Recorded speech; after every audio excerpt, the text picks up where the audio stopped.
world heavyweight flow. Championship belt wrapped around my waist, yo. I got that Ric Flair figure flow. Slam you on the pavement, that's why they call me Street Pro. Create heat on beat flow. Like Jordan after the second time he three-peated, folks. Get ready, set, let's go. Fight toe to toe, release the flow created by this mic pro. Lights, camera, get low. Action packed, back to back. In fact, this monster will grow. Y'all better let him know. Man with the master plan, and you have no need to know. You came prepared, now get ready for the show. Sports Professor. Oh!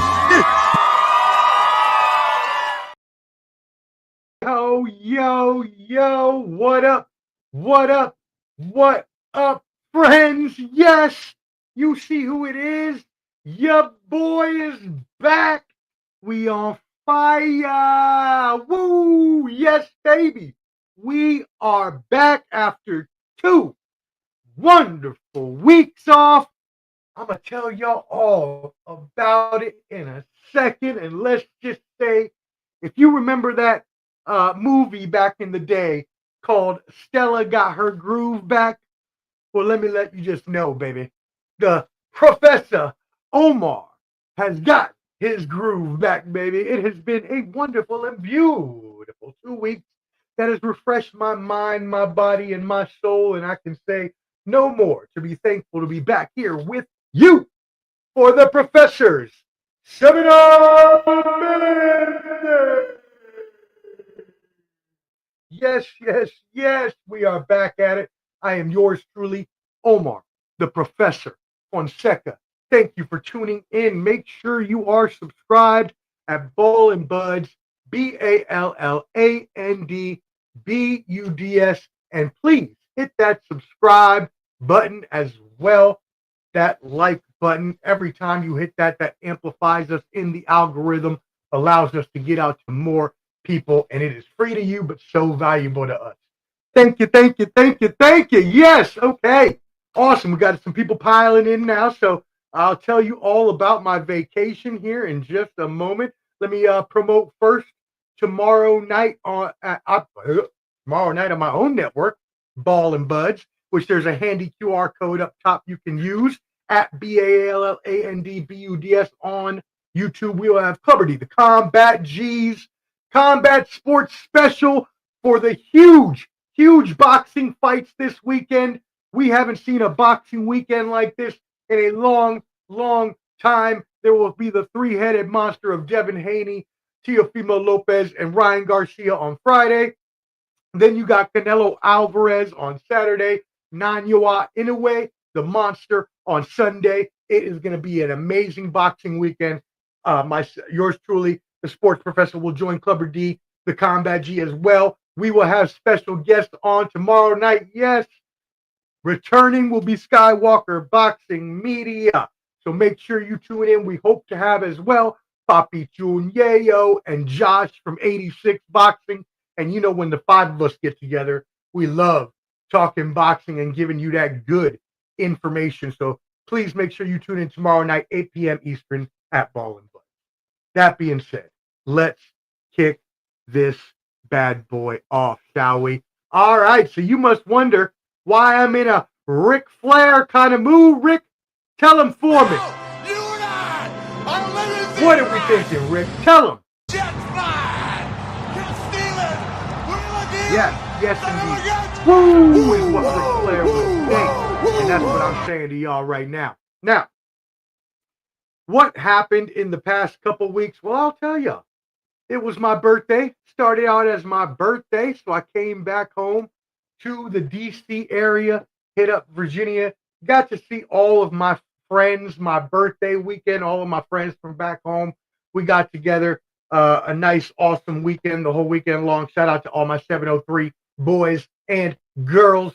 And then after that, as I mentioned, you know, Omar got his groove back, a.k.a. Stella.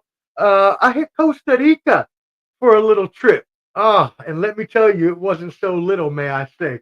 It was the trip of a lifetime, one of the best, if not best trip I've ever taken in my whole entire life. Well, no, I can't say that. Celtics game 1 in the finals last year with my dad.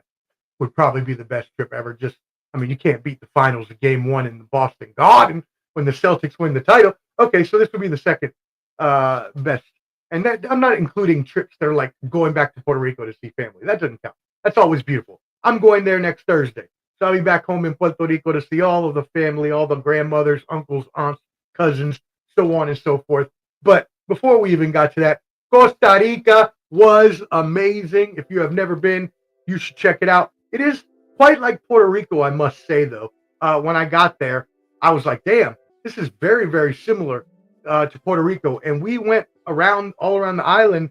And yeah, it was, it's a little bit more of a, I don't want to say poor, maybe less resource. Poor is probably the best word. Puerto Rico is a territory of the United States. Not that the United States supports Puerto Rico like they're a territory. That's another story for another day. That's for a mind of the professor in the future. Actually, was talking with my mom yesterday, and they were like, well, isn't Puerto Rico a U.S. territory? Why do you stop? Y'all have all these problems with the electricity. And I just looked at him. I was like, Anyways, another topic for another day. But Costa Rica is very similar climate, temperature-wise to Puerto Rico, and it was an amazing time. Went down there, just got my whole life back together. Beach, sun, the beautiful ladies, the wonderful food, the beautiful ladies, the wonderful drinks, the beautiful ladies. I don't know if I can keep saying that enough, but let's just say it was amazing, and it has hopefully brought a revival to your boy, who was down for a little bit there. I'll definitely tell you, your boy was at the bottom for a minute there. So I had to get myself back up, and I think we have done so. So we'll keep that moving into the future, and hopefully that stays as it will. But let's get into what you came here for, the news. Thank you to my producer. Shout out. Appreciate you for checking on that for me. Let's go ahead and get into the news. First of all, it is today actually a solemn anniversary. So as a veteran, I obviously know a lot of other veterans. And so in our country's history, there has been a lot of wars. One of those wars in our country's history was the Vietnam War. Now, the Vietnam War is wholly unpopular for the reasons that we got into it, for the actual end results that happened, not only for the casualties of civilian lives lost over there, but just for the immense magnitude that it had on our veterans coming back and having just, PTSD, diseases, just all this stuff. So what is this? This is 50-year anniversary of the fall of Saigon in South Vietnamese capital of Saigon. It expected to draw 13,000 people to a military parade in Ho Chi Minh City, including delegations from several countries. The United States will not be there. So a little bit of a, what happened there? It was a mutual diplomatic decision, despite the improved relations between countries over the past few years. I don't even know where I put that at. Over the past few years, the United States won't be attending. So the anniversary marks the day the North Vietnamese forces captured the city, ending nearly 2 decades of war, unifying the country under communist rule. So basically, right, once we went in there and helped out to do, look, I don't even want to get into it. That's a very touchy subject with a lot of people. And so I don't even really want to bring up the things that came about. But let's just say that American combat troops withdrew in 1973. Well, the majority, some thousands remained. And on April 30th, 1975, the U.S. launched the largest helicopter evacuation in history, airlifting 7,000 American and South Vietnamese civilians. The operation, or the war's end rather, also prompted a large migration, as more than 1.3 Vietnamese immigrants now live in the United States as citizens. At the war's peak, about 543,000 U.S. troops were stationed in the country of Vietnam.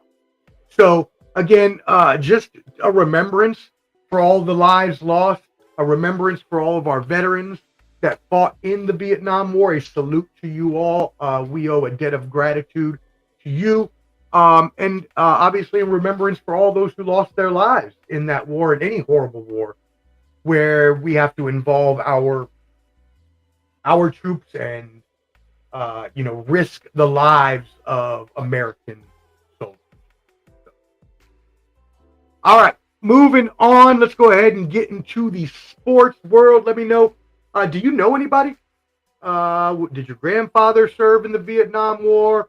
Anybody have any history with that? Let me know in the comments. Let me know in the comments if any of your family, your fathers or grandfathers rather, or great grandfathers served in the Vietnam War.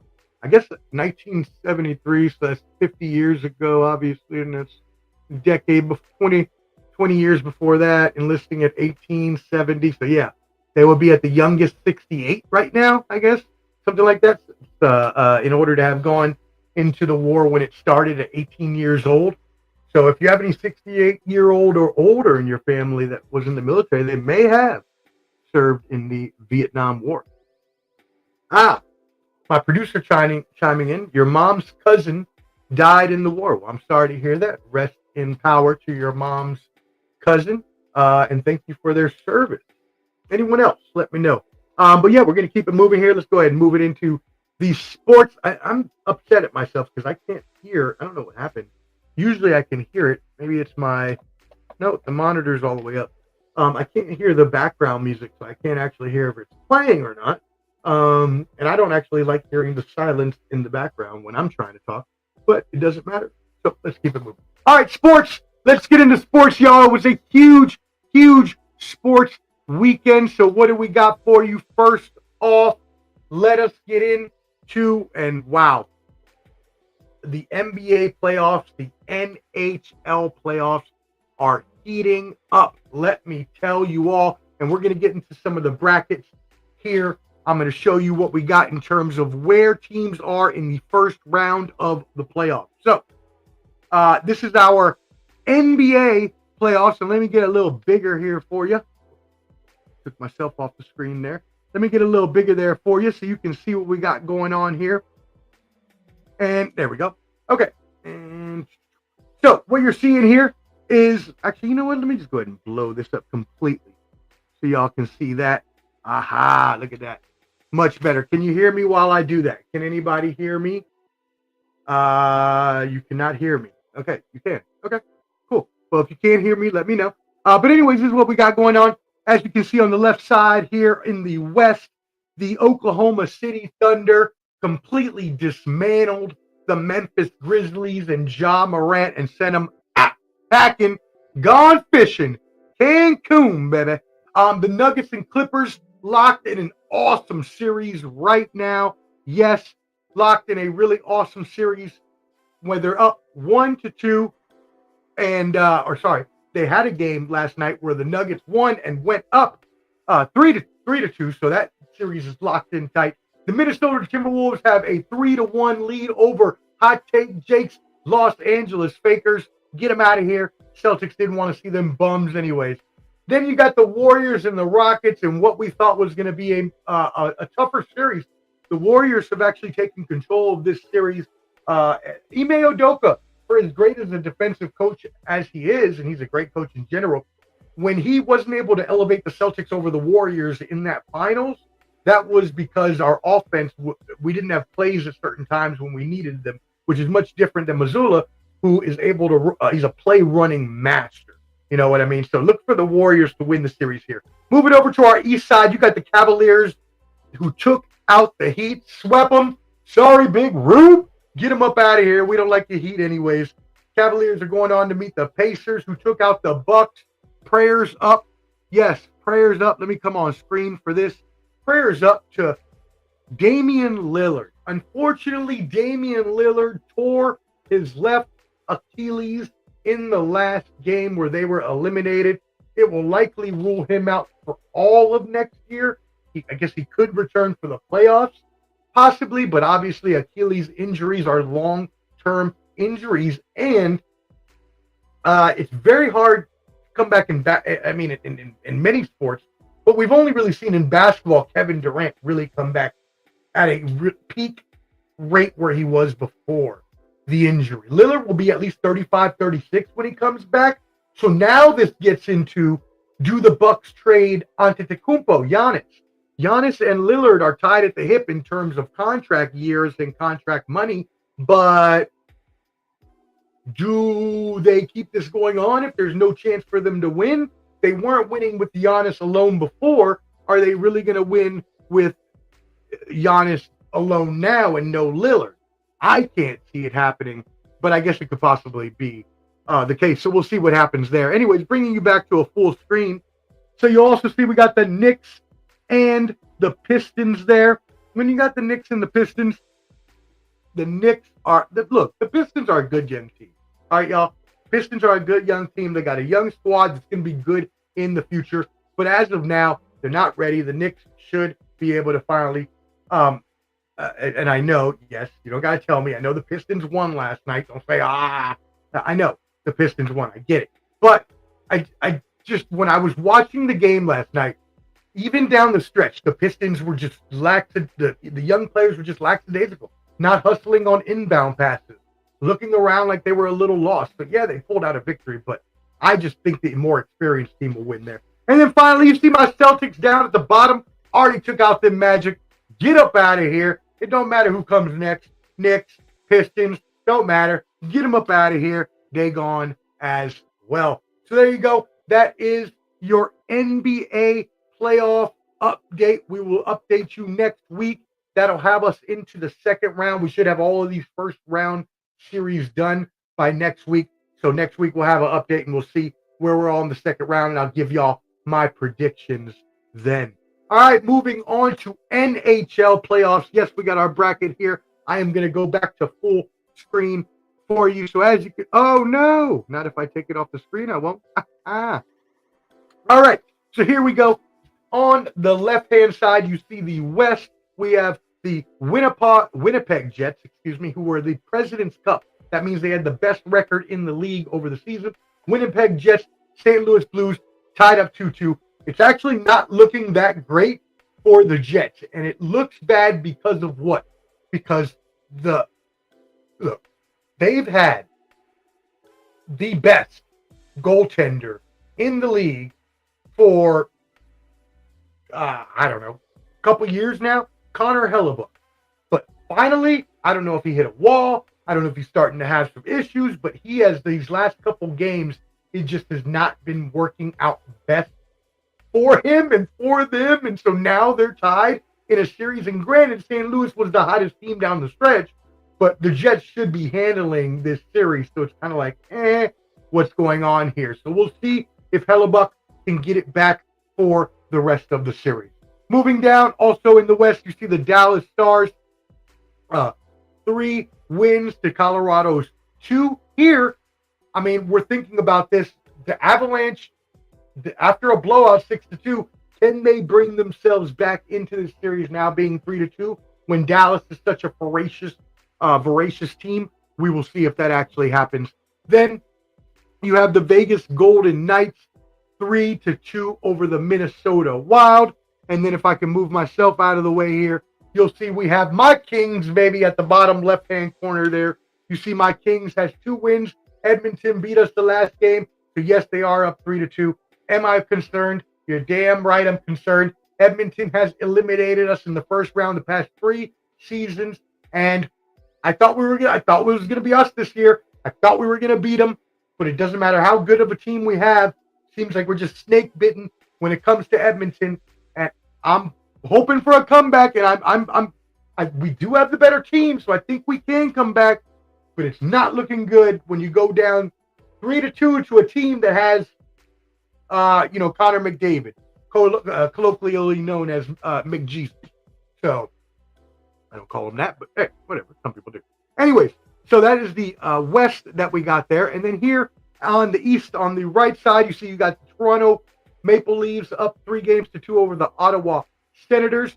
You have the Florida Panthers up 3-1 over the Tampa Bay Lightning. Now, what we will say here is that the Florida Panthers, you remember, are our defending Stanley Cup champions. And so right now they're looking good. It was looking a little dicey there at first when Tampa Bay was up big in game 3, and they could have gone up 2-1. So we'll see what happens there. The Capitals 3-1 over the Montreal Canadiens. Shout out to DMV here where I'm at. And finally, the Carolina Hurricanes, the only team to move on into the second round thus far. They're up 4-1 over the New Jersey Devils.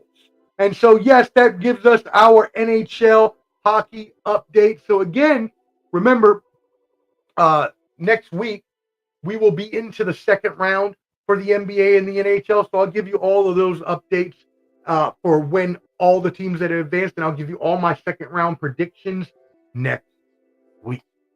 All right, awesome. Now, the NFL draft was this weekend, and wowzers, what did we see? We saw craziness is what we saw, y'all. Absolutely insanity in the NFL draft. If you were watching the NFL draft, if you're a sports fan, if you were even watching the news, you probably heard about Deion Sanders, yes, the former All-Pro, NFL All-Pro, his son Shedeur Sanders, sliding in the draft, originally projected to be a first-round pick, even a high first-rounder, who slid all the way down to the 5th round in what is heralded as the biggest slide in draft history and a damn near plummet, an inexcusable plummet, if you ask me. And we're going to get into a little bit of all that, but let me give you the facts first of everything that happened here. Look, big drama, equals big viewership. So the NFL actually made out like fat cats this weekend in this draft, as it was the highest attended in person, over 600,000 people at Lambeau Field in Green Bay, Wisconsin, which is pretty much all of damn Green Bay, Wisconsin. Like, I know they can't have that many more people. Somebody in Green Bay, let me know if I'm wrong, but damn it, man, I can't think y'all would have that many more people. But that's a lot of damn people. And then also, they had the highest TV rating of all time for the draft. Now, the draft is been known to been a niche sort of viewing experience for the past 2 decades, when it first started being shown on ESPN, probably back in the 90s, late 90s, early 2000s. So, for them to get the viewership that they did, averaging 7.5 million viewers across all networks and digital channels, up 27%, that's pretty good. Now, obviously, there's an outlier, COVID. 2020 had the highest numbers, but we got to throw that out the window because everybody was at home. So what the hell else they had to do but watch the TV?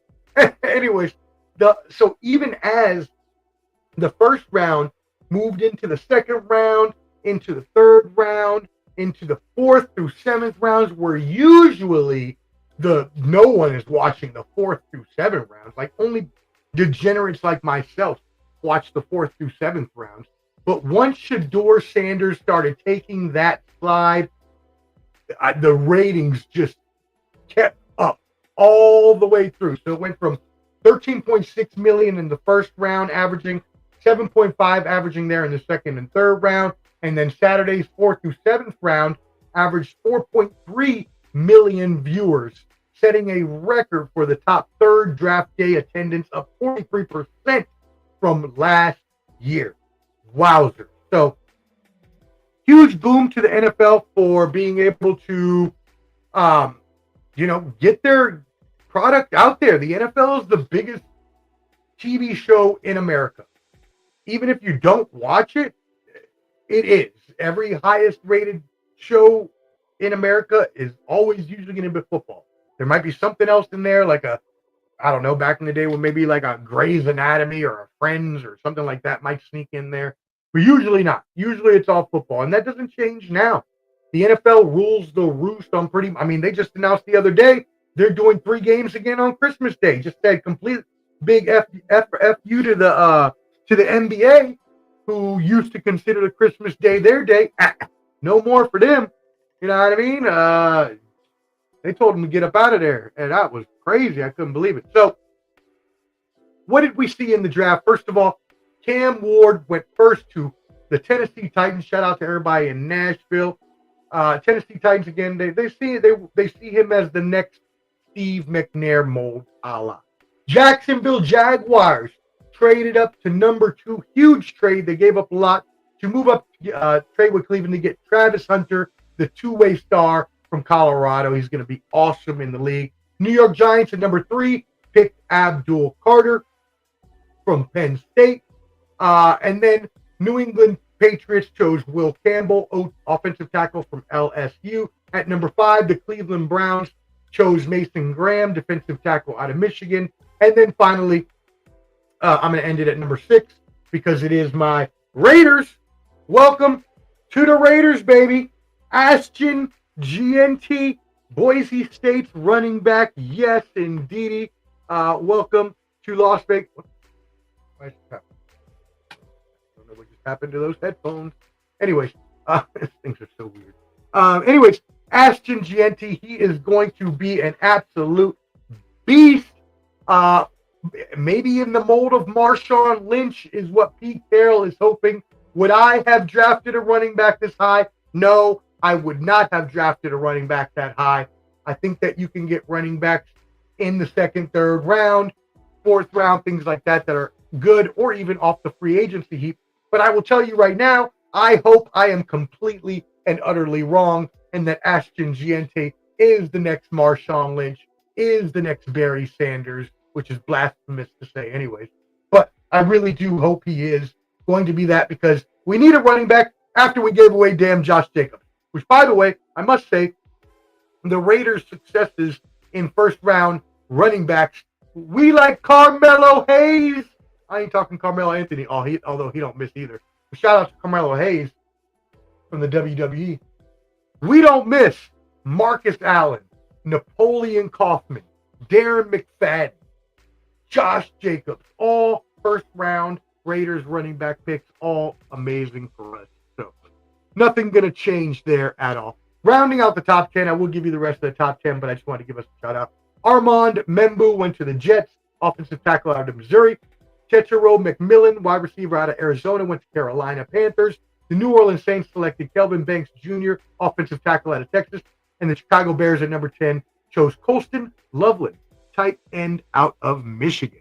So, who had the best drafts when we're looking at teams that came away with picks to be better? Hold on one second. It's possible that some... I don't even know how that happened. Hold on. Wow. Why is that like that? Okay.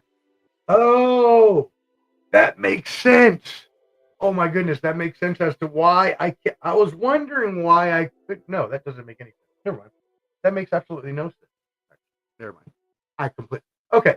I can't hear the music in the headphones, even though I can hear the sound effects. So, anyways, my phone just rang. Someone called me on Instagram, which, I mean, if you're on Instagram, you could probably see I'm live on Instagram right now. And shout out Skywalker. I know it was you. It's all good. But anyways, and it started ringing in the headphones. But the problem is these headphones are connected to my soundboard. They're not wireless like Bluetooth. But my phone shouldn't be connected to my computer. I don't. Anyway, doesn't matter. Keep this moving. That was weird. All right. What teams did best in the draft? Hey, I absolutely despise the cheaters from New England. The New England scams. Bill Belichick, Tom Shady, even though he's part of the Raiders now, and the rest of them. But they had a really good draft. Drafting Will Campbell to protect Drake Mays there. Getting Trayvon Henderson to be a running back there is going to boost him up. Kyle Williams, wide receiver out of Washington State. Really surrounding Drake May with the pieces they need on that offense. They already got a good young defense. So the New England Patriots had a really good draft there. How about the Cleveland Browns?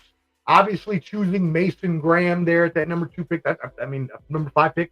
Pairing him with Myles Garrett. That's going to be great there. Carson Schweizinger. He's not at UCLA. You may not know who he is as a UCLA fan. I saw him play for us for all those years or for a couple years after he transferred. He's good. He's good. I didn't think he was going to go that high in the draft, but he's really good. He's a tackle machine. He don't miss tackles.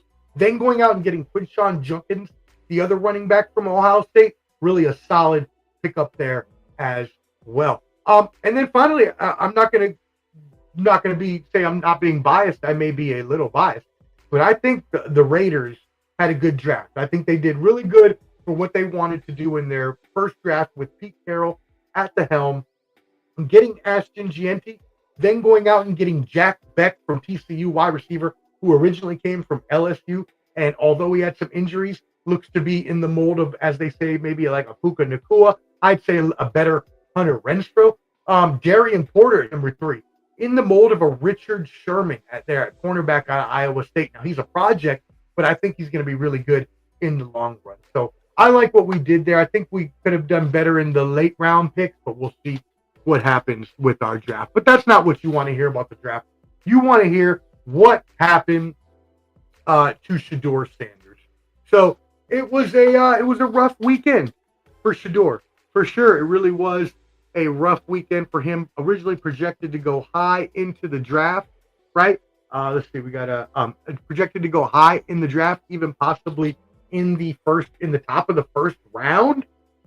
He ended up not getting picked till the 5th round at pick 144, and that's crazy, y'all. Now I know that might not, if y'all don't watch football, that might not make sense.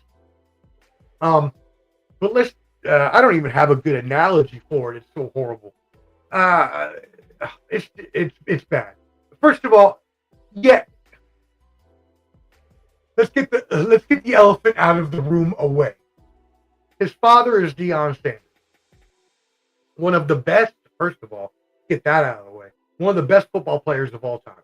All-pro cornerback, Dallas Cowboys. Just amazing. Amazing. Also very boisterous, right? We know he has a personality. He is out there in the eye, in front of the cameras. I mean, he made a damn R&B album back in the 90s. So, prime time, right? That's what his nickname was. He wanted the same for his sons, and there's no problem with that if you can make that happen, right? I know, for instance, the Ball family, back when the Ball father, Lamar, was doing all that stuff and at least he got his kids in the league, if nothing else. So you got to give it to Deion for at least trying to do his best to amp up his sons, but that can also come back to hurt you if some of these teams see that personality and are turned off by it. Okay? So if you are asking me where Shedeur Sanders should have been drafted, I would tell you probably in the first, but I could understand if he got drafted in the 2nd round. I do not believe, even with some of his flaws, including arm strength, including not getting sacked, and yes, I know he had a horrible offensive line, but sometimes you just got to get rid of the ball. He's got to work on his throwing motion, some other things. But you know what? The kid is tough. The kid is smart. The kid, his running ability doesn't have much of that. He can be accurate. He can get down the field when he needs to. I think he shouldn't have fell past the 2nd round, and I think I'm like Mel Kiper. I think it's an abomination that he fell past the 2nd round. I'm upset my Raiders didn't choose him in the 2nd round, considering Geno Smith is only a bridge quarterback for a couple of years. He's not going to last more than that. We got to get a quarterback at some point in time. That was the perfect developmental quarterback to get and try it out. I'm kind of pissed we didn't get him I'm very pissed we didn't get him in the 3rd round. I'm even more pissed we didn't get him in the 4th round. So this is okay. So now you start to say, well, why? What other things come into play here? Because it can't be. You can't tell me that his skill set allowed him to be dropped below quarterbacks such as Louisville's Tyler Show, who went 40th to New Orleans Saints, who I've seen play, and I can tell you his ceiling is here when Shedeur's is here. Now, their floors may both be his floor may be a little higher, but who the hell cares about a floor? He's a career backup. At least Shedeur has starter potential. Jalen Milroe, fine. Starter potential. I can understand if you chose Jalen Milroe above Shedeur, but I thought Jalen Milroe probably should have gone 2nd round, but I understand 3rd. Jalen Gabriel. Okay, I accept that too. That's fine. I wouldn't have done it, but fine. Acceptable as well. The first one I cannot go with, and any of them after that I cannot go with. Yes, again, does he have some things he needs to work on, as any quarterback does coming into the league? But obviously other things had to be going on in order for him to drop that much farther than he ever should have. It comes down and back to the fact that a lot of teams and a lot of coaches, general managers, were scared off by comments previously made by Deion Sanders about wanting to coach his son. So that puts coaches on edge on if they're on the hot seat. They don't want to lose their job, so why would they bring this kid in, right? Then you look at general managers and you're thinking to yourself, well, if we're not in dire need of a quarterback at this point in time and we can just get a developmental backup, do we want to get Shedeur Sanders, who already comes in with the preloaded hype, right? With the preloaded cameras, the preloaded probably reality show, already has the money. It's not like he needs money. The celebrity father, already when you have a team, especially with an established starter, that you don't need a backup, you're not going to want to take that. You're not going to want to pick someone who has all of that extra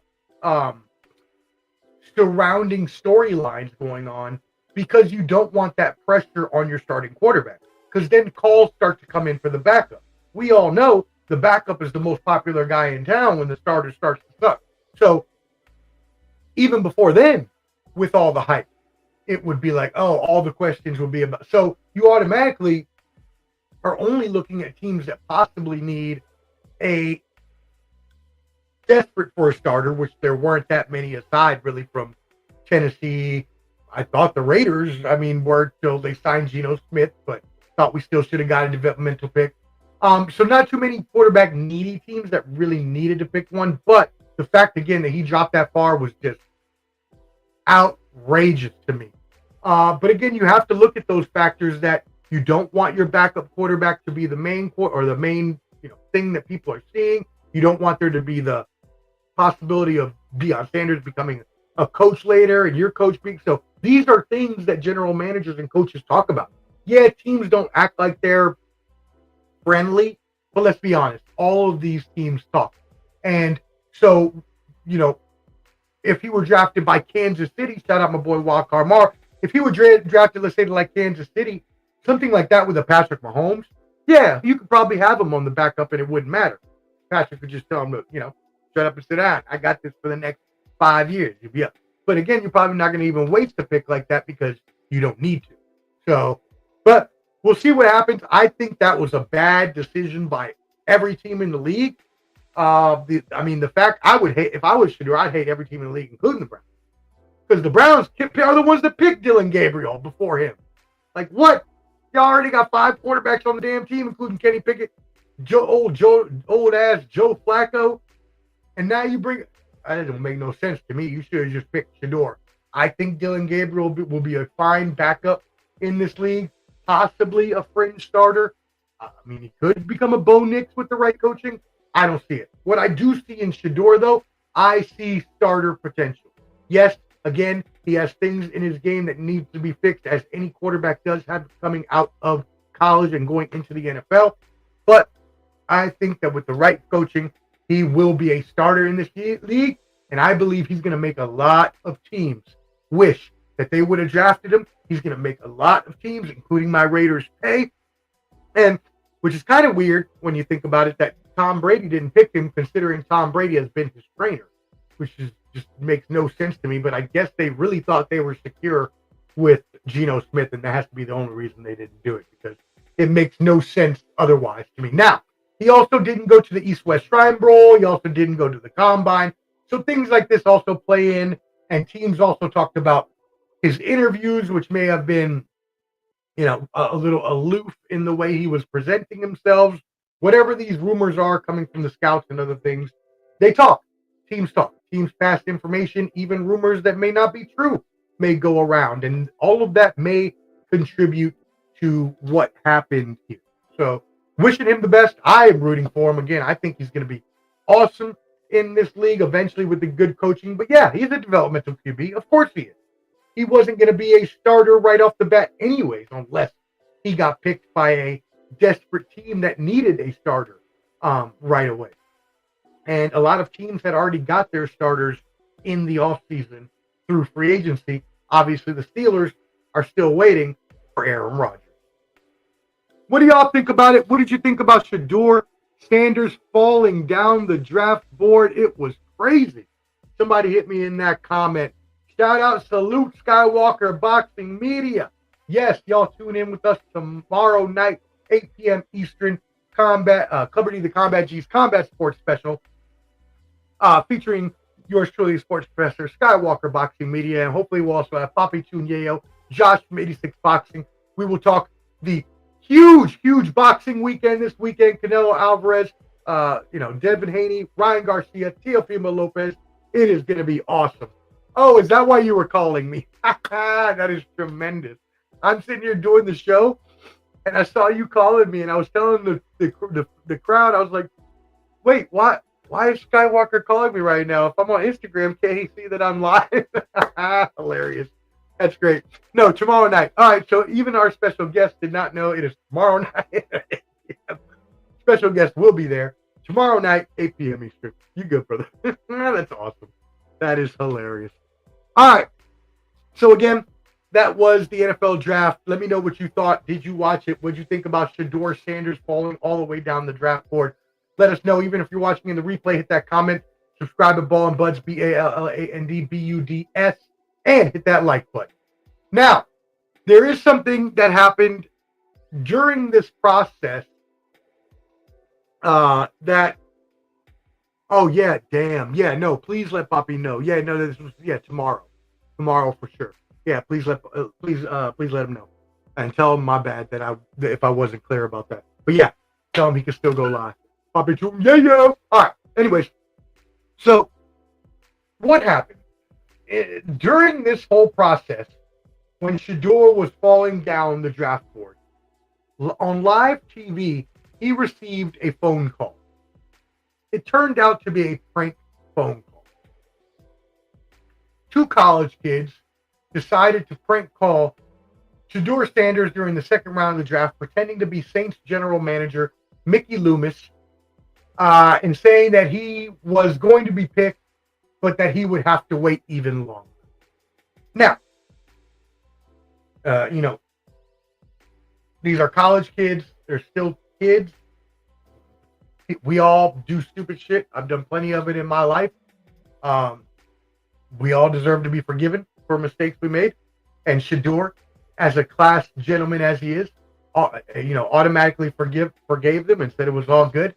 It was found out that it was actually done by 21-year-old Jack Ulbrich, son of Falcons defensive coordinator Jeff Ulbrich. So what happened was Shedeur Sanders purchased that phone for the draft only and sent the number to NFL teams. Apparently, while at his parents' house, Jack saw the number on a NFL licensed iPad, wrote it down for later. Later turned out to be pranking him during what was supposed to be the biggest moment of his life. Again, we all do stupid shit when we're young. We deserve to be forgiven. That being said, this is not cool. You wouldn't want it to happen to you on your biggest day of your life. You would be pretty pissed if it happened to you. You wouldn't think it was funny if it happened to you or your kid. Think about it happening to your kid more than yourself. Maybe yourself, you'd laugh about it. But thinking about it happening to your kid waiting for the biggest moment of their life for them to be drafted, and then they get pranked. Think about that. Think about that being your daughter or your son. That's how I thought about it. I don't know, but that's how I thought about it. I was like, man, if that was me, and I saw that happen to my kid, I would feel devastated. I would be so pissed. I would go after the person. Now, who needs to go after the person is Mr. Jeff Ulbrich. Let me speak to you, sir. First of all, why the hell are you leaving your damn iPad out in the middle of the house for anyone to see? Just eyes to be open to. These are NFL licensed information that you're supposed to have control over, right? You're supposed to take care of this sort of thing. So when you don't do that and you allow these things to be compromised, these sort of things happen. Now, excuse me. Should the kid have done it? No. But his dad also shouldn't have left the iPad out. So now the team was fined $100,000, or sorry, the team was fined $250,000, and the coach Jeff Ulbrich was fined $100,000. Now, granted, you ain't gonna give all that to the coach. So, as was said in my group chats, a bunch of my group chats, that's $100,000 ass whooping is what that is for Mr. Jax. The next time Jax came home from college, if that was my son, me and Jax would be having a little conversation out in the backyard away from mother so she couldn't see, aka the woodshed, and I'd be taking Jax to it. Oh, you gonna cost me $100,000, did you? Get over there. And I'd have a bat, maybe something like a 2x4. They don't. You know what? Let me stop before I get canceled on this. Tremendous. Anyways, it is though. It is messed up, and you wouldn't want it to happen to your kid. So, again, we all do dumb stuff, and so it's sad that it happened. But we move on. And that was the update there. Just some quick hitters here. Major League Baseball Commissioner Rob Manfred has come out saying that he will reconsider Pete Rose's ban from the Baseball Hall of Fame, all because President Donald Trump spoke to him, I guess. Now, Manfred said he was already thinking about it. And while that's possible, he didn't actually come out into the public until after he spoke with President Donald Trump at the Associated Press Sports Editors Conference, where he where he talked to Trump, and then Trump came on Truth Social, his social media platform, and said that Pete Rose will be, or that he will be signing a complete pardon for Pete Rose. So Manfred has now come out. Rob Manfred, the Major League Baseball Commissioner, has now come out, said that he has not made a decision yet, but that he will. I mean, I'm guessing at this point he's going to, now that he's discussed it with President Trump. So, and as I mentioned in my Mind of the Professor, I do support him being posthumously inducted because of the fact that he was baseball's hit king and he was such a prevalent part of the baseball world. So I do think he does deserve to be into the Hall of Fame. Bill Belichick had a weird, bizarre PR flop this weekend. CBS Sunday Morning, they were trying to do an interview on him and make him look all good. So he's trying to do this interview, and what happens? His 24-year-old girlfriend, Jordan Hudson. What? Wait a second. What did you say? Back that up, Omar. What did you say? What are you talking about? What are you talking about, Willis? Yes, 73-year-old Bill Belichick divorced his wife a few years ago and got himself a 24-year-old girlfriend. Now, I am not one for ageism. I think, hey, do what you do. I do not, in my heart, believe a 24-year-old girl like that could fall in love with a 73-year-old man, no matter who they are and how rich, that belies my point, or famous they are. I think it is just more for the riches, the money, obviously. But anyway, apparently she's controlling his whole life now. She's his manager. Even apparently role play in the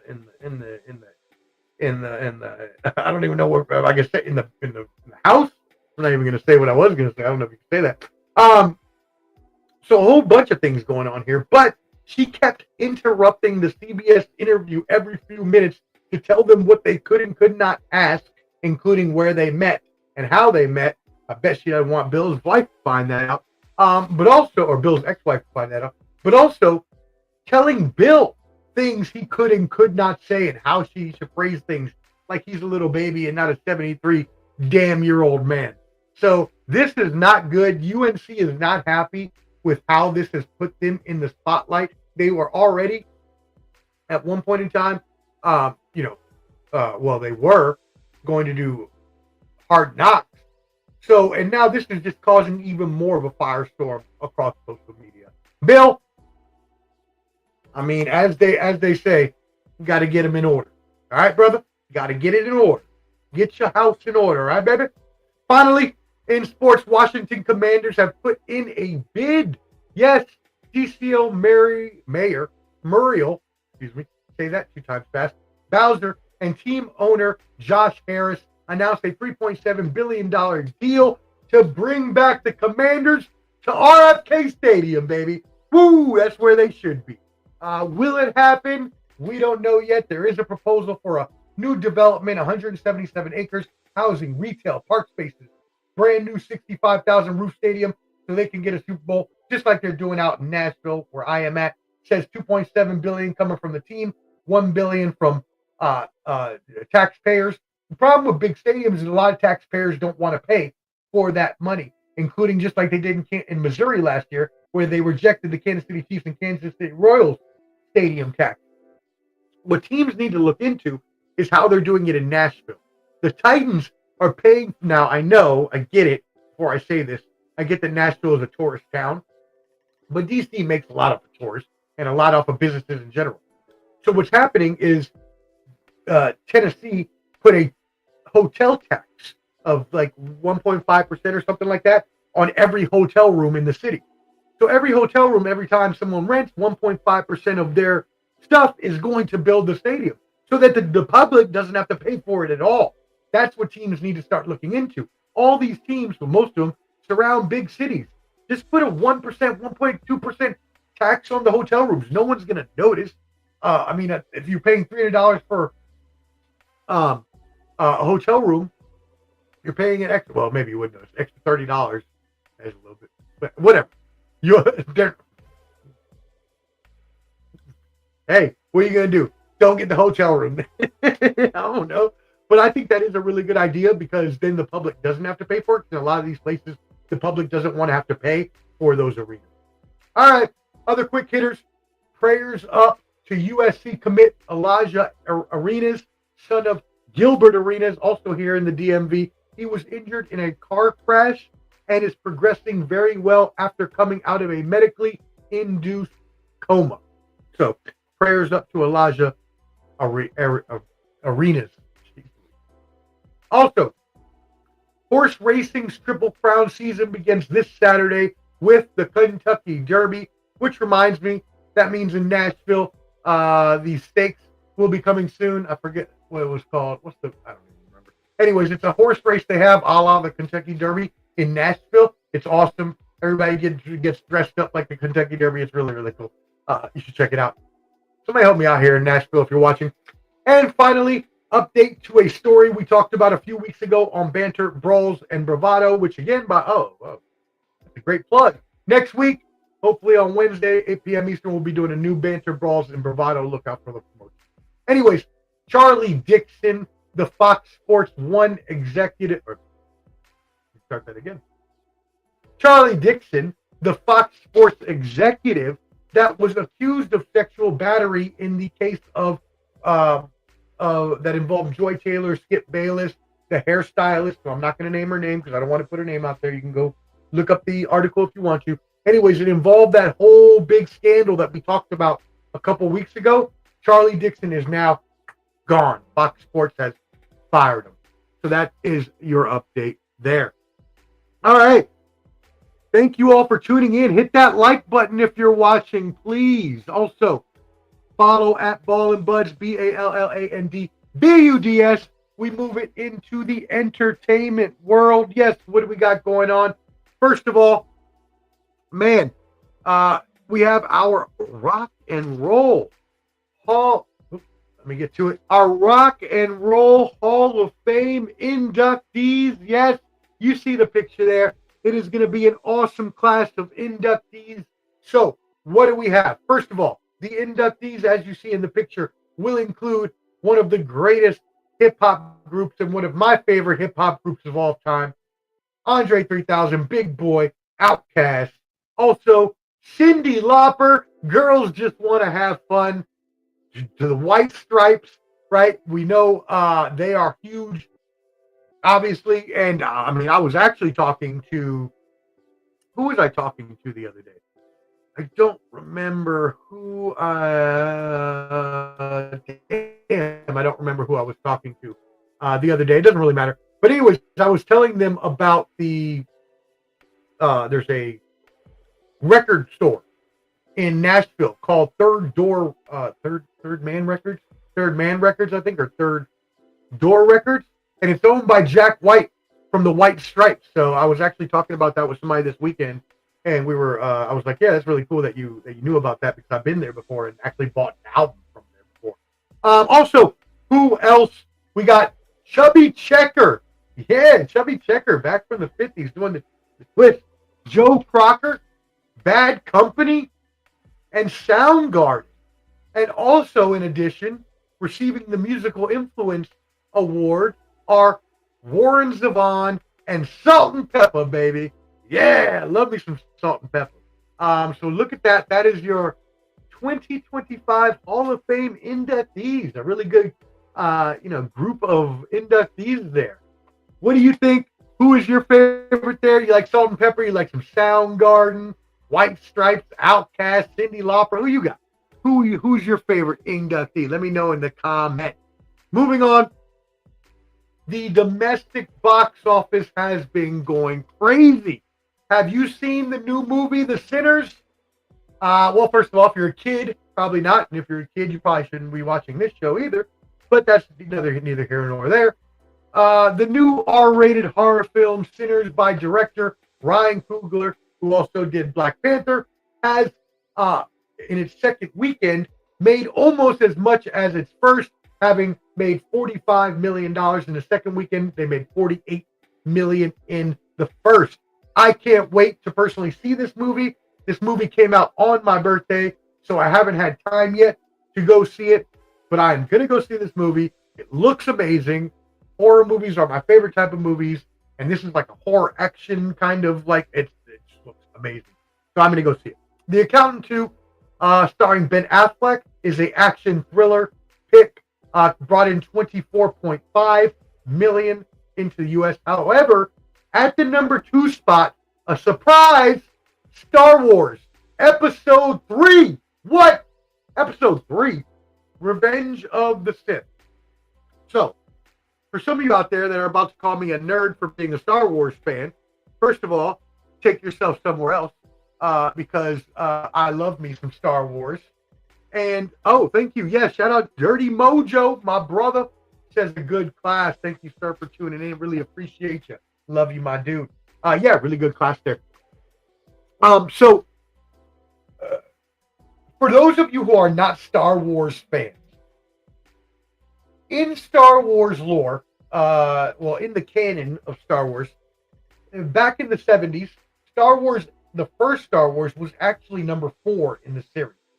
So when George Lucas created the Star Wars movies, he created them with the 4th, 5th, and 6th movies, which were the first to come out. Those were obviously not the first ones, right? He put out the prequel later in the 90s. I remember, because all of my boys, including Dirty Mojo and us, we'd go to the movies and watch Star Wars, and that was when they released numbers 1, 2, and 3. So again, 4, 5, and 6 came out in the 70s, 80s. Then he came back and they released the prequels. Well, everyone was so enamored with the original Star Wars, which was so much better. You don't need, forget all this, Avatar, over CGI nonsense. Take me back to Star Wars. That was amazing. No frills, just good old, just old school action. And anyway, so since people were so enamored with the old Star Wars, once these newer ones came along, even younger people like me who were in high school and my friends, we didn't even like these movies as much as the old ones, because we knew the old ones were the originals, because these just weren't as good. Maybe it was because they were overproduced. you'll have to ask whoever for their certain preference. But I can tell you for myself, I personally loved 4, 5, and 6, the originals, more than 1, 2, 3. And especially number 3, Revenge of the Sith, which featured Darth Maul, got the most hate of any movie from Star Wars, probably until now, because now they're just making every single variation. It doesn't even matter anymore. But somehow the kids these days, I guess, don't realize the canon. They probably don't care, because it made $25 million over the weekend. Excuse me, let me get my water. So while we are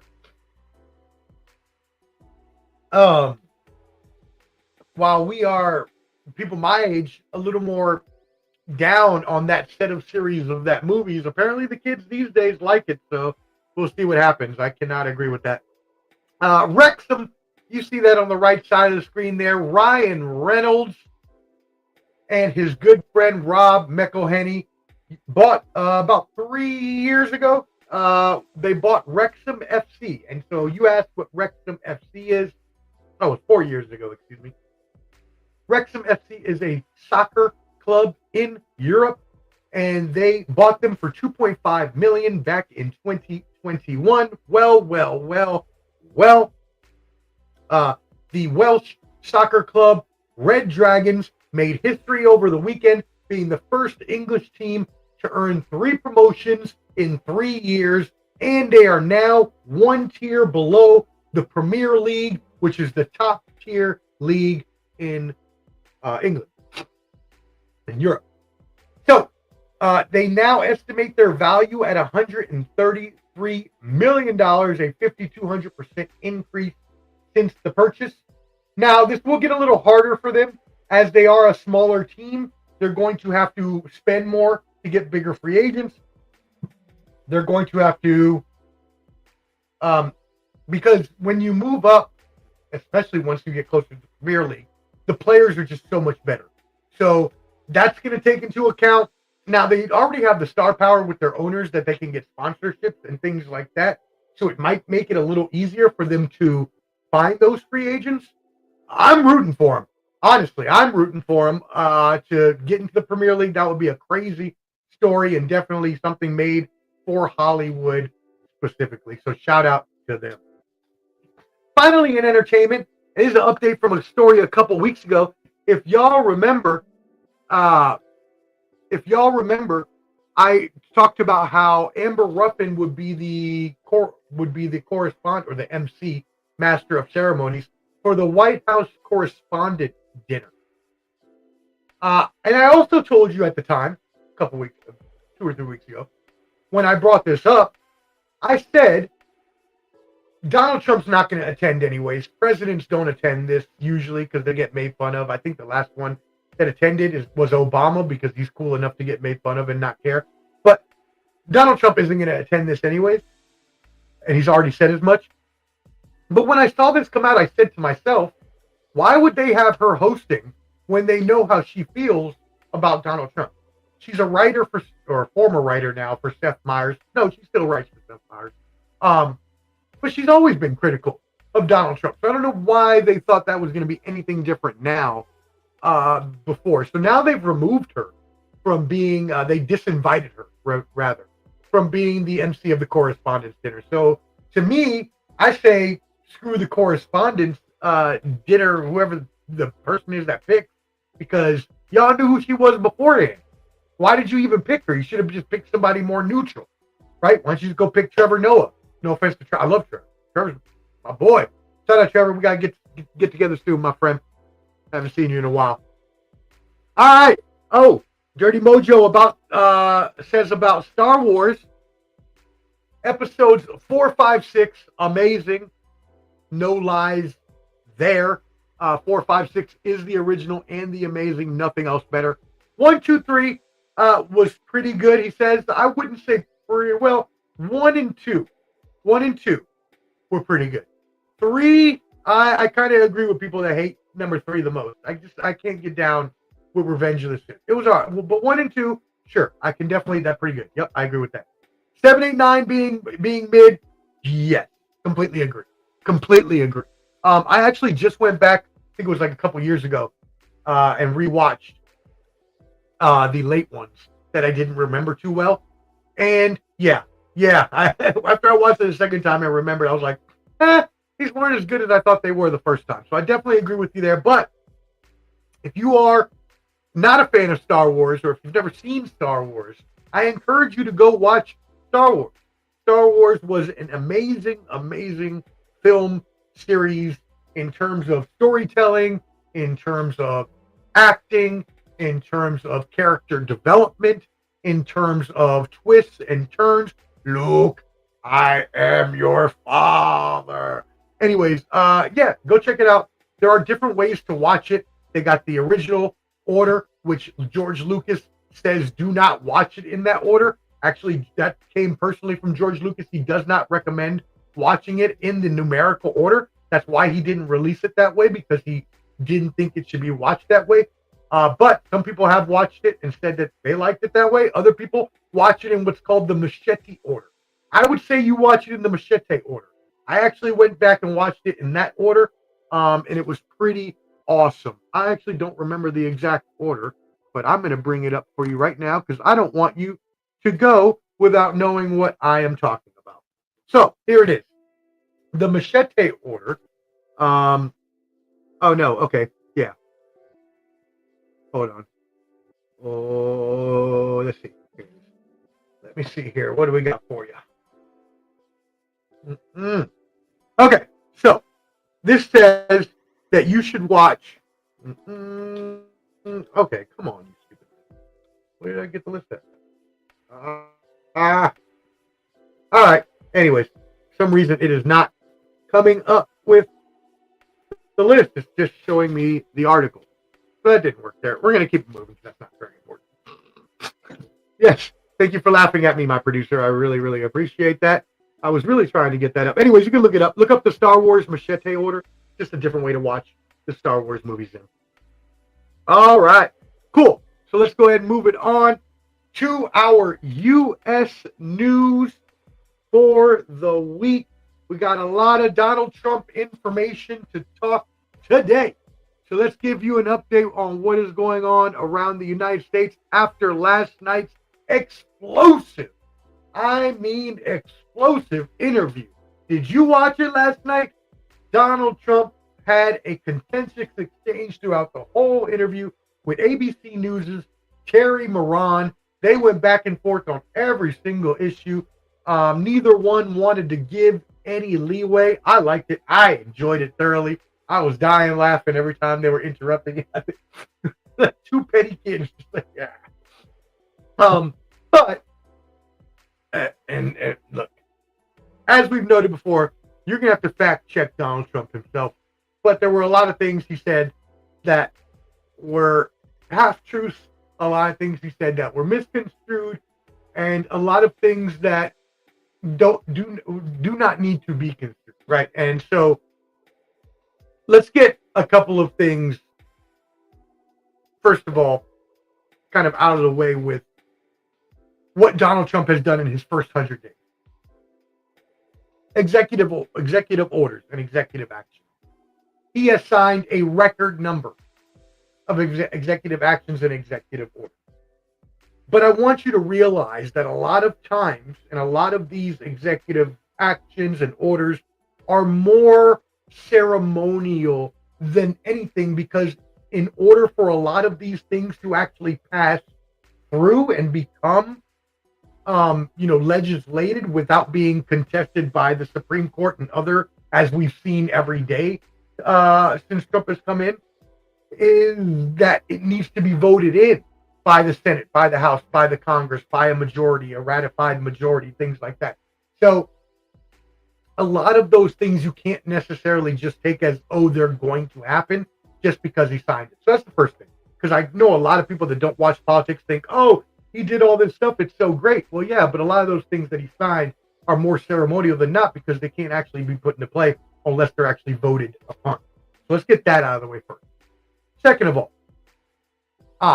in terms of inflation, the polls that were, or the statistics that were released and obviously we're still in April, so we don't have April yet. But first quarter, right, which is what Donald Trump pointed to yesterday, he pointed to the fact that inflation was up and stocks are down. Prices were up and stocks are down. Well, first of all, yes, prices are up a little bit, right? Still up a little bit on most products, as we've seen on eggs and other things. They have decreased a little bit, but still up over where they were this time last year. And stocks being down at this point in time versus, the same time frame last year. The thing about this is President Donald Trump likes to pick and choose the statistics that will make him look good at that certain point in time. And then he'll also let you know later that that's what he was doing. But a lot of times that can come back to bite him, like it did today when he was doing a cabinet thing in the cabinet with the White House, although he always just kind of rambles and plays it off and kind of blusters through until the reporters ask another question. But a reporter brought up the fact that when you came into office and you were elected, the stock market was up coming out of Biden's presidency. And you took ownership of that and said that was because you became the president. But now, 3 months later, the stock market is down. You're saying that was all Biden's fault. And he did. He started blaming all of this on Biden from this quarter and next quarter. Well, which is it? Because when you got elected back in November, and you said it was all because of you that the stock market was blowing up. But now that's not how that works. That's not how that works. You can't have your cake and eat it too. If you want to say that was yours back in November, then this needs to be yours too. If you want to say that it's Biden's, then that was Biden's too. And that's the problem. That's the problem, is we can never get a straight answer from our president. He's always double talking, or even sometimes completely reversing his stance, like he has with tariffs. He's been putting tariffs on the whole world, on all these products. Started with Canada and Mexico. We remember what happened.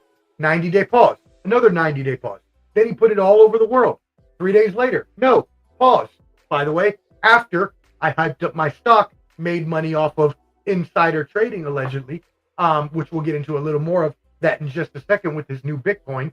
But you think about it and you're like, okay, well, wouldn't that have to do more with tariffs than anything? So these are just things that we need to look at when we are deciding. And again, I'm not here to make those decisions for you. I think the majority of the things that Donald Trump has been done in a swath fashion, a larger fashion than it should have ever been done in. Let me put it that way.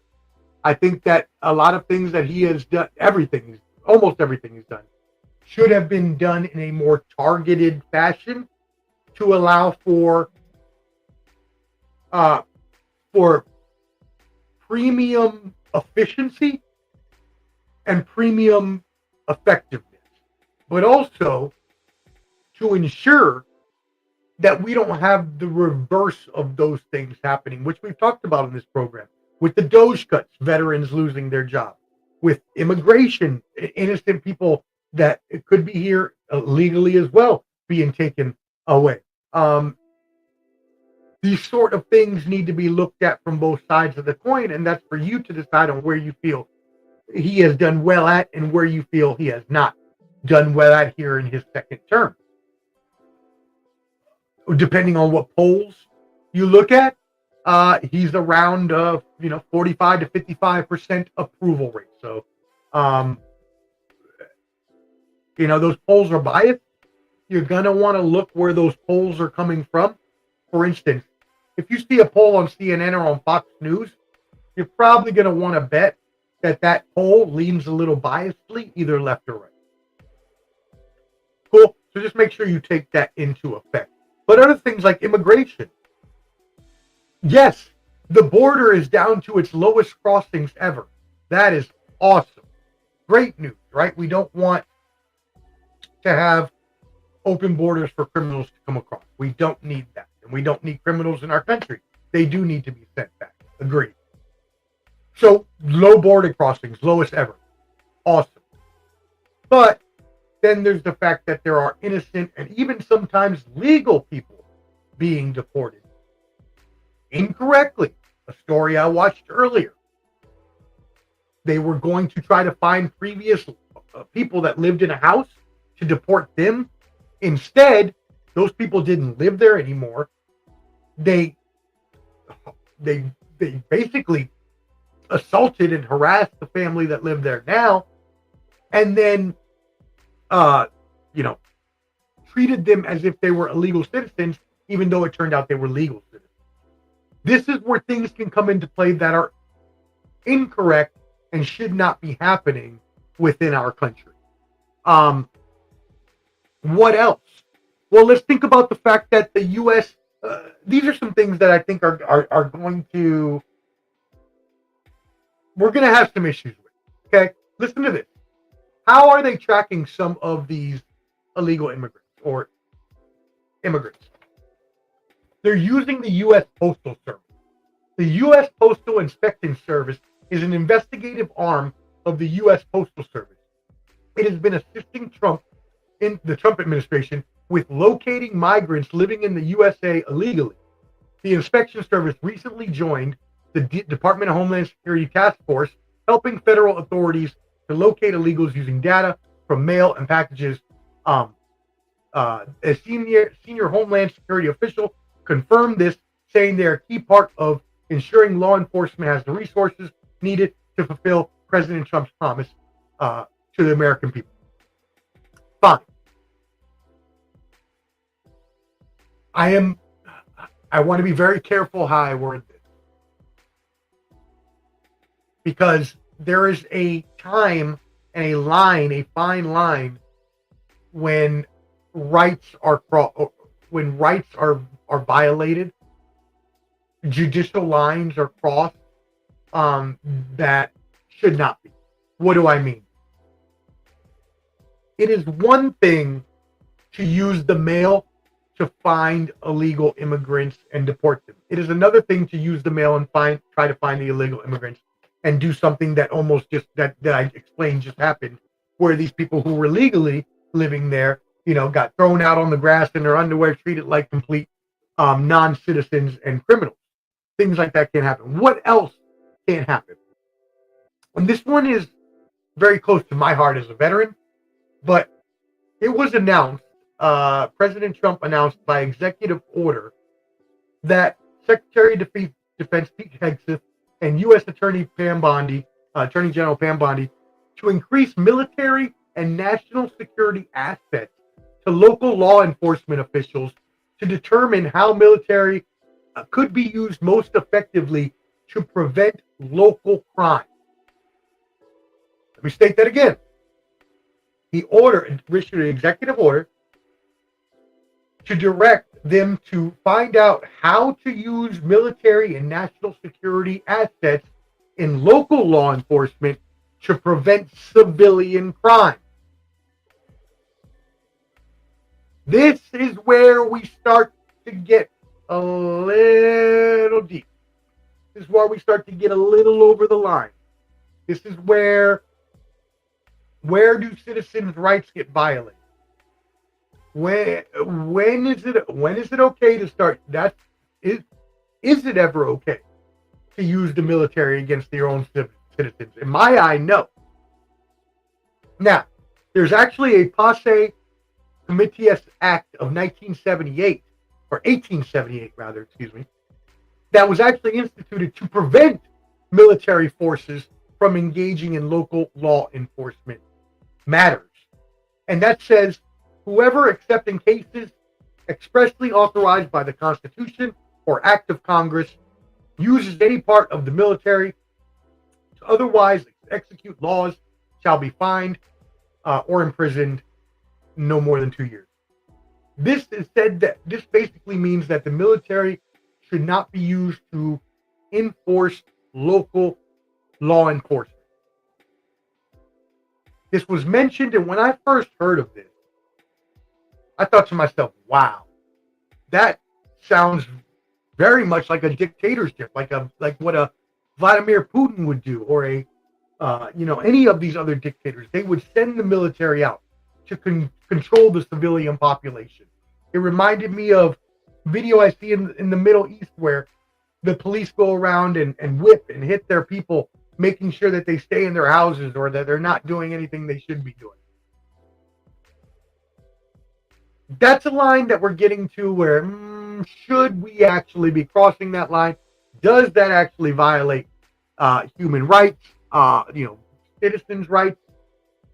I'm no judicial scholar, but from what I read in that Act of 1878, seems like that's not something that is legal and not something that should be utilized to control what happens in the civilian world. Again, as a veteran, that's just my personal opinion, but also using the act that I just told you from 1878, it's technically a law that you're not supposed to. Again, through executive order, if it was ratified by an act of Congress, then sure, it could be done. But when we start using our military against our own civilians, that's pushing it a little bit. That's pushing it a little bit. We have local law enforcement, and we have a lot of it. We have local law enforcement for a reason. We have all of these things that we shouldn't even have, personally, if you're talking about like for-profit jail system and stuff like that. You can go back and watch my Mind of the Professor to see how I feel about that, but that's a whole nother story. It just seems a little stepping over the violation of citizens' rights to use the military in enforcing any sort of local law enforcement. Moving on. Tariffs. We talked about tariffs a second ago. So what's happening with that fallout? Cargo handlers are raising the alarm on the steep drop-off in foreign-made goods entering the United States. So, amid the falling demand for Chinese goods that have now been tariffed at 145% by President Trump, a 65% plummet. Yes, a 65% plummet in 3 weeks after the tariffs have taken effect of seafaring cargo shipments. That means shipments of our products, of everything coming from China to the U.S., is down 65% since the 3 weeks of tariffs. That means that if you were planning on having products and things of that, you're going to want to expect more of a logistical delay, like a COVID logistical delay. If you remember, sometimes during COVID, we couldn't get products for a while. You're going to want to expect that here again soon. Ocean freighters called off 80 trips alone this month. That's more than 60% cancellations than the peak of COVID in 2020. So that's not good at all when you're 60% more than the peak of COVID in cancellation of goods. So you might want to even expect even longer than a COVID delay, which is, can't be good, but we'll see. The United States is trying to get other products from other countries out there, Vietnam, Bangladesh, so on and so forth, but they're not going to be able to get as much, or we will not be able to get as much that we would be able to get from China, obviously. The COVID-like shortages could take on for a while. Layoffs, lagging sales, layoffs in trucking, logistics, retail, summertime recession, possibly all these things could hinder transportation and logistics. Still, about, coming up for the holiday season, I know that's far away, but in terms of logistics and transportation, it's not, because when you think about how products need to be manufactured and then shipped over to the United States, this is a year-long process for a lot of products. So in terms of, Christmas and Thanksgiving and back to school, what kind of delays will we see logistically? Will you be able to get your back to school supplies? Things like that. What about tariffs on automakers? Trump came out, said he was giving or putting tariffs on automakers, now backed off that. As we mentioned earlier, he's backed off of all of his tariffs so far except China. He's backed off of the automaker tariffs, no longer applying the 25% tariff on foreign cars.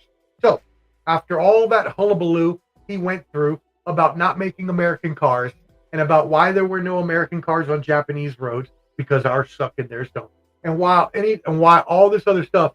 Then he just goes around and takes the tariffs off anyways. Dude, please stick your ground with something, please. If you're gonna say that you want American-made vehicles and you don't want foreign cars coming here, and you're gonna slap a 25% tariff on them, keep it there. Don't take it off 2 weeks later and think, oh, no one's gonna see. Like, we're gonna see. We're gonna notice. You can't just do that. Doesn't make any sense. Then what? Are you now saying that foreign cars are I mean, if you're doing that, that just means the foreign cars are going to take over again. So, you know what? Let me get off my high horse. This is a headline show. I'm not going to say anything about economics. Yes, I did take economics, so I understand. But, I'm just not even going to get into the whole economics of it. It's going to bring... The thing is, y'all, when you have these logistical delays, when you have these tariffs, when you have price increases, when you have the stock market down, when you have inflation up, all these different things, consumer confidence falls. We are at a 5-year low in consumer confidence.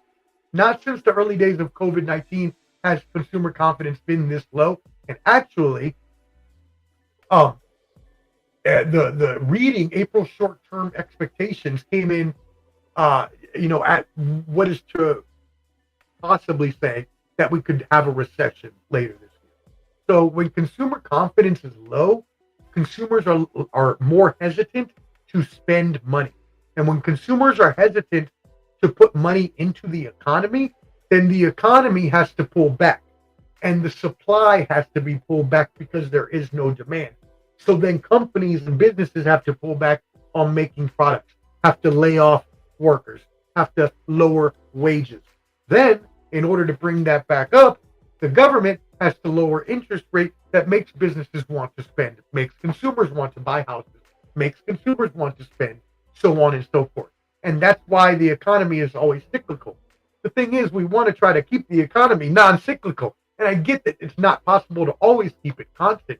But things like these tariffs don't help, obviously. Things like these tariffs are going to bring those ups and downs to a magnitude that affect the whole world. As I mentioned a few weeks ago, when I talked about how this will affect the global economy, it will affect the global economy going forward, and I will keep you updated here on what happens. What else? Amazon actually talked about putting tariff surcharge prices on their site to show, customers what they would be paying in terms of tariff charges. President Trump didn't like that. President Trump called up Jeff Bezos. He was like, "Hey, we got him." Hold on. Let me do an impression. He got him on phone. Jeff, you listen here, you little shit. What do you think you're doing? What do you mean? What do I mean? You know what the hell I'm talking about. Tariff charges on your site? You trying to make me look like an idiot? And he's on the, no, sir. No, I lick your boot. I lick your boot, sir. Because that's what all of those social media oligarchs are and billionaires are doing now. And so that's what happened. And so he said, no, never mind. We're not doing that. So it's like, okay. But other places are doing this. Other places are actually putting tariff charges on their site to indicate why things are being charged more. I actually had a example about, I was going to use it, but I actually kind of don't want to use it now because it may not even be proper for the show, and I don't want to get canceled. So anyways, just know that tariffs are being charged on different items, everything from everyday items to, how do I say, fun items. Fun items? Fun items. Let me stop. Anyways, moving on. In relation to Amazon, UPS is cutting 20,000 jobs. This is as a result in the United Postal Service decision to deliver fewer Amazon packages. They decided they wanted to cut Amazon deliveries by more than half to save $3.5 billion in costs, but they will have to lay off 4% of their workforce at 500,000 workers. That's hard to say. I didn't. Or sorry, yeah, 4%. Yeah, 4% of the 4% of the 500,000 workers. 20,000 jobs is a lot of jobs, y'all. That's 20,000 people that no longer have a job, that may no longer be able to support their family, that may no longer be able to feed their kids, so on and so forth. And while this was the own company's fault for making that decision, this is what,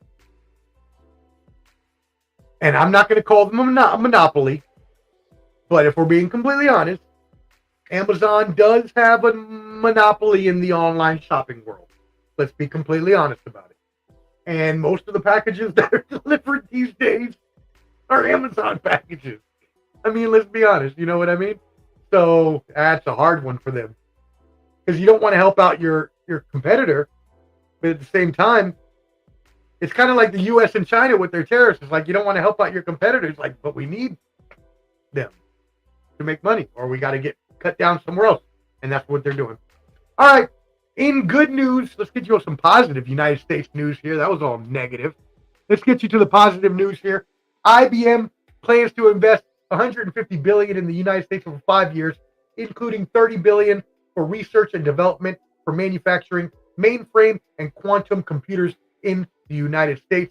Also, NVIDIA and Apple have also said separately they plan to spend $500 million. So, one thing Donald Trump has done really well, I must say, is bring in investments into the country. He has made sure that through his making of those people, lick his boot, like Jeff Bezos and Mark Zuckerberg and Elon Musk.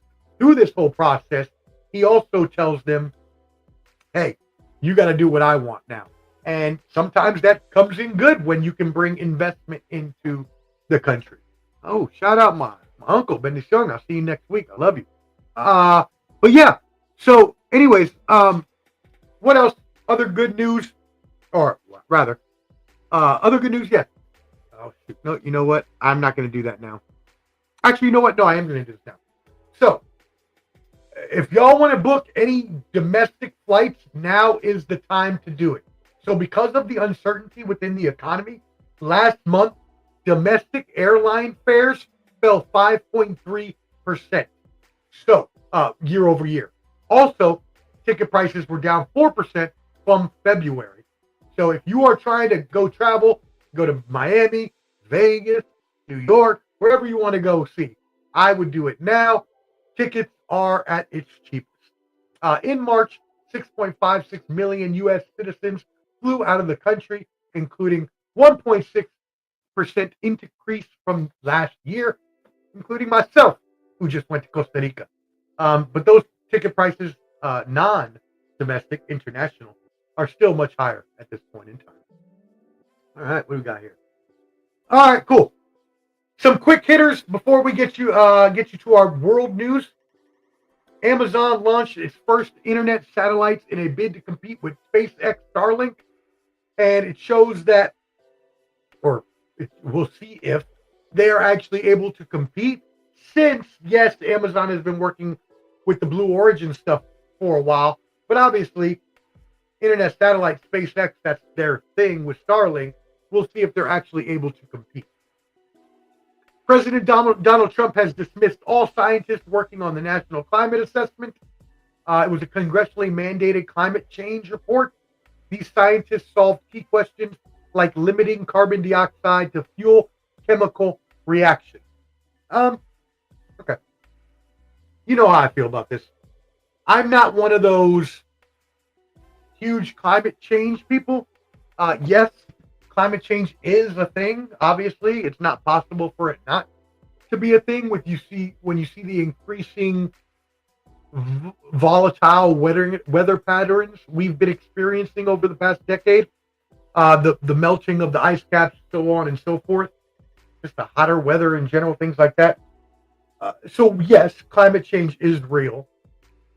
But I'm not like I'm not going to be alive. And I know this sounds bad, but none of us are going to be alive for enough of a change to be, well, I can't say none of us. Maybe people were just born. Anyways, it's hard.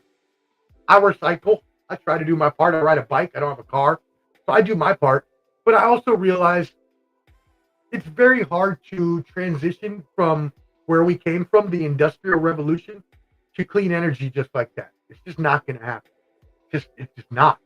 And so I also know that just because we do something positive about climate change, or Canada or Europe, doesn't mean that the rest of the world is. And if you're only doing a little portion of it, it's not really going to defeat the rest of the, let me stop. I don't want to dissuade you from doing the things you need to do. Recycle, do whatever you do. Ride a bike, whatever. I don't know where I was going to. Oh man! All right, before we move into world news. Actually, you know what? I'm just going to move that to world news because that is world news. All right, hold on. Moving on. World news.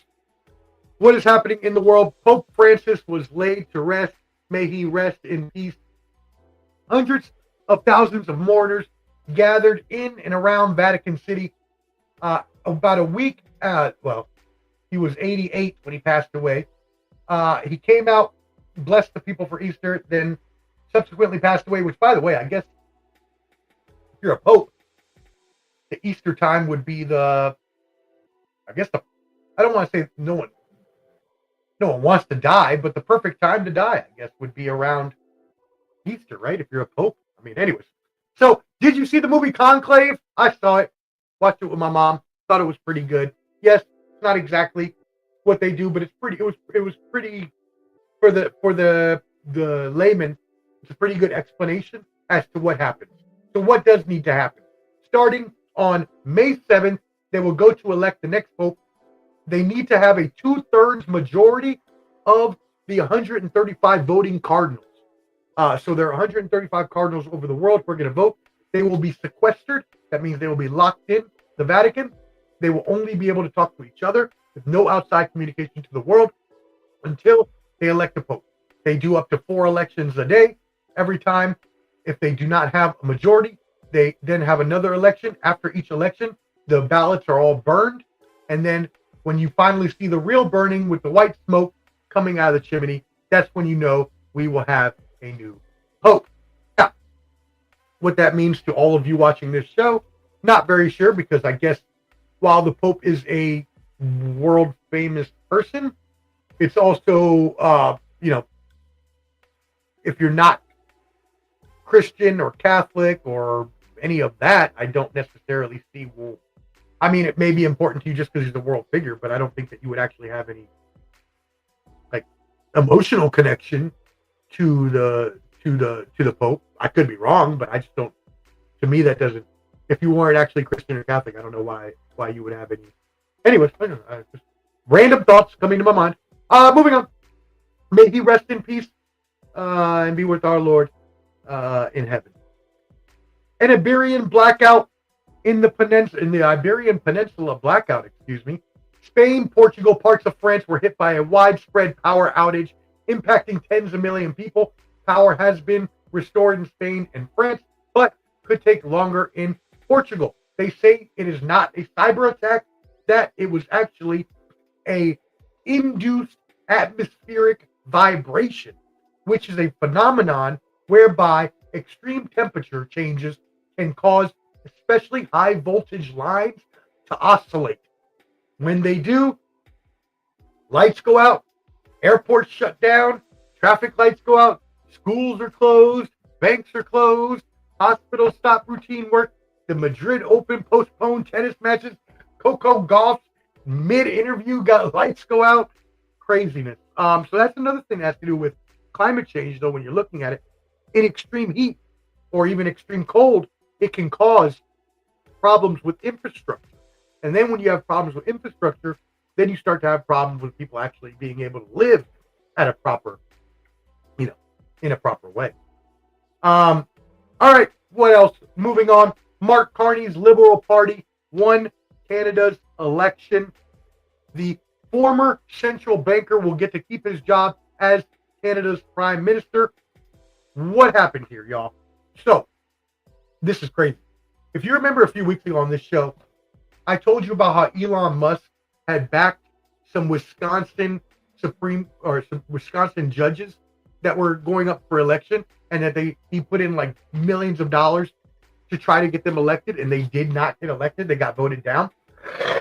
So that, as I told you, was kind of an indication to how Americans, especially within the battleground states, felt about Donald Trump's second presidency so far. So in Canada, once Donald Trump started talking about being the 51st state and everything, which, by the way, he came out again and said he was completely serious. He's not trolling them. He thinks that Canada owes us. He says we lose 250 billion a year to Canada. He says we don't need their lumber. We don't need their energy. He says they need us. He's being completely serious about the 51st state thing. He said that to Time magazine. So while he's not kidding about that, Canada took him very seriously as well. And so Canada, whose conservatives actually led by a 25% point margin at the start of 2025, just 5 months ago, they had a 25% lead over the liberals. But then when Trump got elected and started doing the 51st state, the tariffs and this and that, it completely flipped. And the Liberal Party ended up winning in Canada. Crazy. So we'll see what happens. But if we're looking at just trade deficit, if we're looking at if Donald Trump is correct about what he said, U.S. is the biggest purchaser of Canadian goods. We account for nearly 80% of their exports. So, do we need them, or do they need us? Now, I completely disagree with the 51st state thing. That's not what I'm saying. I'm not saying they should be a 51st state. That's not what I'm saying. I'm just saying, seems like they need us a lot more than we need them. So, there shouldn't be such. But no, I do not think they should be a 51st state. I think that all of that, the Greenland, if you've heard me before on this show, international law prevents you from taking over other countries. This is not the game Risk. We do not do that anymore. This is not the 1500s. You can't just go around taking people over. You just can't do it. There's law that prevents that. Anyway, moving on. Oh man, here we go. Update on Russia. Got to give you our Russia update here. So Russia and Ukraine. We were supposed to have a ceasefire just last week. Donald Trump came out and said that he thought Vladimir Putin might have been putting him off, which means playing with him, because he kept telling Trump he was going to do a ceasefire, but he hasn't done anything or actually gone through with anything. So President Trump thinks he might be getting played by Putin, which I could have told him a long time ago. Had he just wanted to call me, I would have helped him out with that information and told him Putin was just trying to play him. But anyways, Putin is just playing with him even more now, as on April 28th, he announced a 3-day ceasefire, only 3 days, to honor World War II. You can't make this stuff up, my friends. You cannot make this stuff up. Russia will cease fire on Ukraine for only 3 days to celebrate World War II. Comes days after Trump called them to end the war completely, which Vladimir Putin was like, nah, you can have this. What they are demanding. Russia is demanding 4 regions from Ukraine. Their original demand back in 2012 or 2014 would have been just Crimea, right? But now they are wanting 3 other provinces as well. They want Crimea. They want Sevastopol. They want Donetsk. They want Luhansk, Kherson, and Zaporizhia. Excuse me. So they want way more territory now than they ever asked for before, and they said that Ukraine must recognize 20% of their country as Russian territory. If I'm Ukraine, I mean, that's a lot. I'm already giving up a minerals deal to the United States, which, by the way, was just announced earlier today that Ukraine and the United States are signing a 25% mineral deal. I actually think that's a good deal. Before, when it was at 50%, you'll remember on this show, I said I thought that was too much. That would actually destroy Ukraine if we took all their minerals, since that's how they live. but 25% I think is recompense for what we had to pay to protect them in that war. That being said, if we did all that protection here in the United States and we spent all those $1 billion over there, why would we just give everything to Russia? That makes no sense. Also, it makes no sense because a lot of those provinces that we will give to Russia contain those minerals. And if Russia owns those provinces, we ain't going to get those minerals. Hey, you think Russia's just going to give us those minerals? That ain't happening. So a lot of things need to go in here, and we'll see what happens. But the Russians are making a lot of demands. They said no NATO for Ukraine. They said all frozen assets returns and all arrest warrants against Putin must be dropped. They also want security guarantees for Russia that they will not be attacked by Ukraine, which makes no sense since it was the other way around to begin with. So we'll see what happens there. But as you know, this has not ended for a long time, and it doesn't seem like it is going to end anytime soon. President Trump and Zelensky are speaking, though. They did talk about what could be done, and that was what brought up that minerals deal that was announced today at 25%. But a lot of European officials, including Germany's defense minister, Boris Pistorius, said that Ukraine should not agree because they're giving up too much territory. I agree with that. I think they're giving up way too much territory. Crimea is one thing since that was annexed. It's still wrong, but it was annexed 10 years ago. So it's not like you were probably going to get that back anyways at this point. But trying to demand all these other regions for which you're still fighting over, I think is kind of wrong because you never really did actually. Now, they have control of those regions at this point in time, but that doesn't mean that anything if Ukraine wanted to fight back for those regions. So, well, as always, I will keep you updated on that. Moving on, USA and Iran in their nuclear deal. Let me update you here. Officials have held bilateral talks on Iran's nuclear program in Oman. U.S. Special Envoy Steve Witkoff and Iran's foreign minister, talked and broker are working on an agreement in exchange for nuclear sanctions, in exchange for 15 years of uranium enrichment limits and regular inspections of its nuclear sites. But what happened after that is the deal fell through, and Iran has continued to build up its nuclear stockpile. Israel does not appreciate this at all. Israeli Prime Minister Benjamin Netanyahu has come out and said that they need to completely shut down their nuclear program and that they would not go as far as to say they would not attack Iran's nuclear sites. So this could get very, very bad if Iran wasn't to agree to a deal and got attacked by either Israel or even the United States. Now, this has obviously been going on for a long time as well. We know because the U.S. has been trying to get Iran to quash their nuclear program, and they just have not. We have not been able to get them to do that. But reasons that we want to do that is because Iran also backs up terrorist groups like Hamas and the Houthis. And we've seen what happened with the Houthis attacking the ships, the United States ships.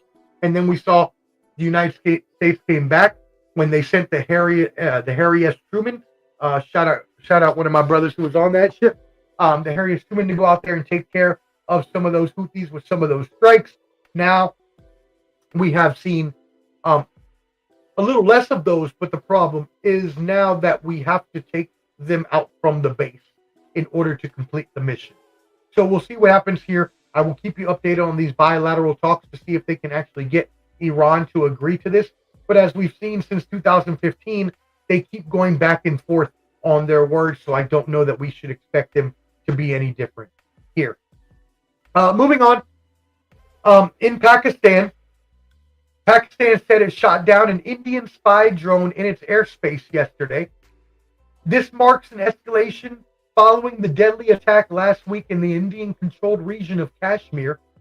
On April 22nd, at least 4 gunmen killed 26 people, most Indian tourists. India says at least 2 of the assailants were Pakistani citizens and blames Islamabad for supporting separatist violence.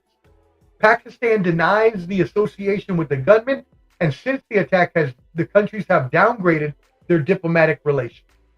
India suspended a key water treaty, enabling Pakistan to access 80% of the water it uses for irrigation, and launched a test missile over the weekend. Pakistan, in response, closed its airspace to India and has threatened nuclear response if India attacks. India and Pakistan have fought 3 wars between these two countries since 1947. Y'all, another chance of a nuclear attack. The world is getting crazy. We cannot have this happen. I ain't trying to die by a nuclear bomb. That's not the way I want to go out. If I want to go out, I want to go out. Oh, I want to go out. Look, let's just say I don't want to go out by a damn nuclear bomb. So we need to figure something out because obviously a lot of countries out there have nuclear bombs, and we can now, granted, a lot of them can't reach us from where they're at, but the fact that they even have them and could possibly be used against us is scary enough. So, 2 stories in a row where we just talked about countries that don't involve, well, we're Israel's ally, but other than that, don't involve us having nuclear weapons that could possibly affect us. Because again, as I tell you every time on this program, the United States as a world power, shit rolls uphill. We get the rest of the world's crap. That's what happens. All right. Moving on to our last story of the day. In response, nope, never mind. Nope, never mind. I already said that. Oh, that's what it was. Yes. Moving on, last story of the day. In some positive news, I guess this isn't really positive, but it's some interesting news.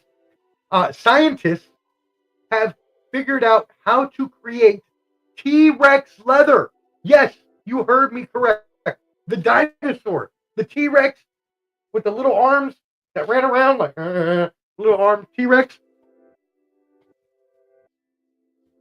They took DNA of T-Rex collagen that lasted in the fossilized over 80 million years. They extracted collagen from T-Rexes, and they're going to use that collagen. They're going to use that collagen to create leather.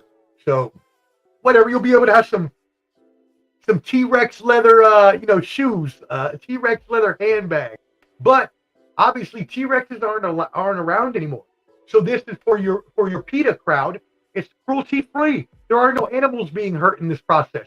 It's just using the DNA. Maybe this is a way that we can appease the PETA side of the aisle into not harming animals just for their coats. Like maybe we could do this with alligators and sharks and other things that are maybe valuable to the ecosystem, but also valuable in terms of things that people may want to replicate when they're wearing. Don't attack me, PETA. I don't know. I love animals. Anyways, I just had to bring that up because I thought that was pretty interesting. But yeah, shout out to everybody who has been watching today.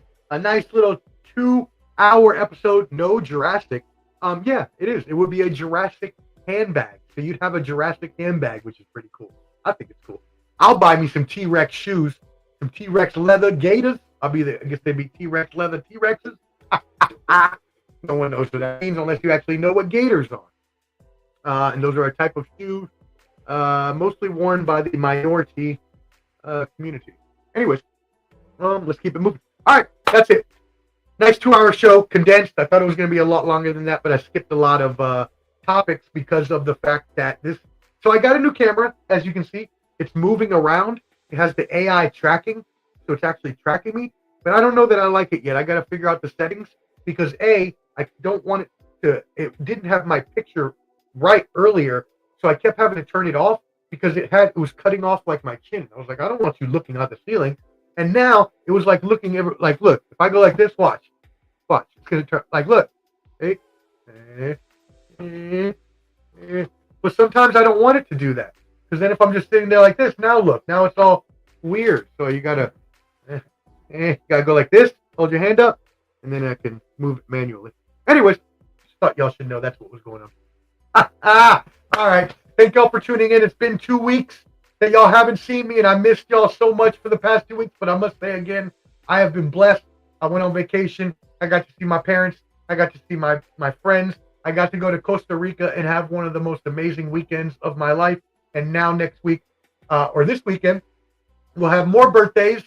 Another birthday in my family, another birthday of one of my best friends. So a really good birthday weekend all around, especially including the huge boxing fights this weekend. Again, Devin Haney, Ryan Garcia, Teofimo Lopez on Friday, Canelo Alvarez Saturday, Nanyua Inoue on Sunday. Make sure you tune in tomorrow night, 8 p.m. Eastern, 5 p.m. Pacific time for Clubber D, the Combat G's Combat Sports Special on boxing, all the huge boxing fights this weekend. We are going to cover it all, and we're going to have some special guests for you, as we always do on the good, awesome boxing live streams. We try to bring in some guests. Tomorrow, we will have Skywalker Boxing Media, and hopefully as well be joined by Papi Chunyeo and Josh from 86 Boxing, so we can have our crew of 5 that we do for those big events that really brings in huge, huge numbers. Do you want to be a part of that? Do you want to be one of those numbers? I want you to know I don't consider you just a number. I consider you a friend. I consider you family. If you are supporting us and you're following us, you mean the world to me. And it is invaluable to us that you hit that like button and that you subscribe on YouTube at Ballin' Buds, BALLANDBUDS. If you can please subscribe there, please hit that like button, even if you're just watching on the recording. I will tell you so much. It is so valuable to us, and you'll be helping out everybody here on the network as we try to grow here throughout the next year. I, as always, appreciate you tuning in to me. This is, my name is Chicka, oh, mother professor. Anyways, so thank you for tuning into The Professor's Semanalmente. I am yours truly, Omar, the Professor Fonseca. Until tomorrow night, 8 p.m. Eastern. Again, check us out. I am yours truly. Be kind to each other. Be blessed. Go out. Have success. And spread love the Omar way. Holla. 5,000. He's with the millions. It's that world heavyweight flow. Championship belt wrapped around my waist, yo. I got that Ric Flair figure flow. Slam you on the pavement, that's why they call me Street Pro. Create heat on beat flow. Like Jordan after the second time he three-peated, folks. Get ready, set, let's go. Fight toe to toe, release the flow created by this mic pro. Lights, camera, get low. Action packed, back to back. In fact, this monster will grow. Y'all better let him know. Man with the master plan, and you have no need to know. You came prepared, now get ready for the show. Sports Professor.